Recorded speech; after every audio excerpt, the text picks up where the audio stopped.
നമുക്ക് ആപ്പിൾ കൊണ്ടൊരു അച്ചാറുണ്ടാക്കിയാലോ?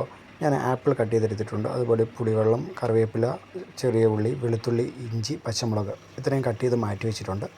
നമ്മുടെ പാനിലോട്ട് നമുക്ക് വെളിച്ചെണ്ണ ഒഴിച്ച് കൊടുക്കാം. ഈ വെളിച്ചെണ്ണ ചൂടായി വരുമ്പോഴത്തേക്ക് ഇതിലേക്ക് കടുകും ഉലുവയും കൂടെ ഒന്ന് പൊടിച്ചെടുക്കാം. ഇതിലേക്ക് നമുക്ക് കട്ട് ചെയ്ത് മാറ്റി വെച്ചിട്ടുള്ള പച്ചമുളക്, വെളുത്തുള്ളി, ഇഞ്ചി ഇതൊന്ന് ചേർത്ത് കൊടുക്കാം.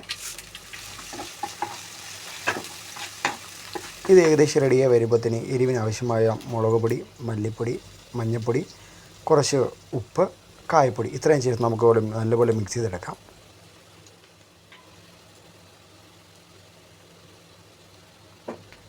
നല്ലപോലെ മിക്സ് ചെയ്തെടുത്തിട്ട് നമുക്കിതിലേക്ക് കട്ട് ചെയ്ത് മാറ്റി വെച്ചിട്ടുള്ള ആപ്പിൾ നമുക്കിതിലിട്ടിട്ട് കൊടുക്കാം. അതുകൂടി നല്ലപോലെ മിക്സ് ചെയ്തെടുക്കാം. ഞാനിതിലേക്ക് കുറച്ച് കുരുമുളക് പൊടിയും കൂടെ ചേർക്കുന്നുണ്ട്.